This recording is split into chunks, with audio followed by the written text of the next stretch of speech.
இந்த படம் சும்மா இப்போ பார்த்துட்டு இருந்தேங்க. ஆனால் ஒரு கற்பனை தான். இந்த படம் 1999 வந்தது, நீ வருவா என.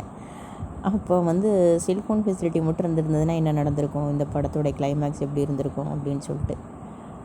இந்த அஜித் வந்து இந்த மாதிரி மிலிட்ரிக்காக வேலை வந்திருக்கு அப்படின்னு சொல்லிட்டு லெட்டர் வந்திருக்கும்.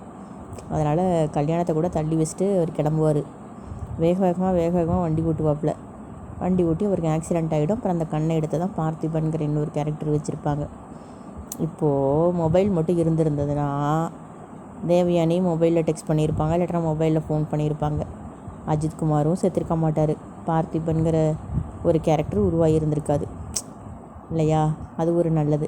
சப்போஸ் மொபைல் இல்லாததுனால தான் பார்த்திபன்கிற ஒரு கண் இல்லாத ஆளுக்கு கண்ணு கிடச்சிருக்குது அப்படின்னு நினச்சிக்கலாம். இந்த மாதிரி நிறைய பழைய படம்லாம் மொபைல் இருந்திருந்தால் அதனுடைய கிளைமேக்ஸ் எப்படி இருந்திருக்கும் அப்படின்னு ஒரு கற்பனையோடய பார்த்தோன்னு வைங்களேன். நல்லா இருக்குல்ல? பிடிச்சிருந்தா லைக் பண்ணுங்கள், ஷேர் பண்ணுங்கள். பாய்.